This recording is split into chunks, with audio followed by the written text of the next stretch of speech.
Hi everyone, this is Bo from Aircraft in Pixels. This is a quick update to the circa 1970 Tool 1/24th scale Airfix Spitfire Mk I build. I haven't updated this series in a while, but that doesn't mean nothing is happening.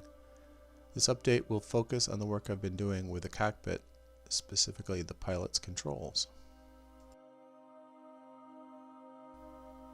While much of the exterior of the kit is really quite good in my opinion, the same cannot be said for the interior bits. Possibly the most egregious is the control column. The spade grip is totally the wrong shape and way too big. The shape of the chain guard is just bizarre, and the whole thing is just kind of a blobby mess, which doesn't make for a great centerpiece to the cockpit. I decided to replace the whole thing with 3D printed parts I designed. Just for fun, I thought it would be cool if the chain guards were separate parts from the column a la the original. The spade grip definitely needs to pivot on its axle, and why not make the handbrake separate and hinged? I made the ring around the trigger button a separate part as well to allow painting it separately and to allow positioning it in safe or hot mode. This is an early iteration of the parts. Unfortunately, I had the trigger on the right side instead of the left, among other issues, but you can see how fine the chain guard pieces are. In real life, they're basically about the size of fingernail clippings. Very tiny.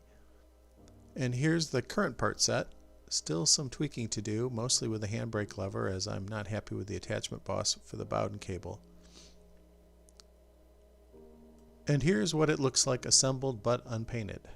The pneumatic lines are under scale. I need to dig around to find a better sized tube for those.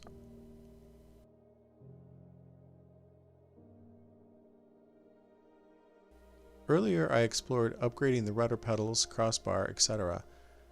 I've already done a couple of videos on this subject, so this is a quick recap.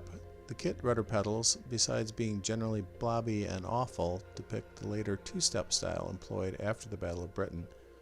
The original Mark I rudder pedals are semi-iconic in that they have supermarine cast into the treads. Also, the rudder push rods have some interesting details. Anyway, I have gone through numerous iterations to attempt to capture these parts in scale.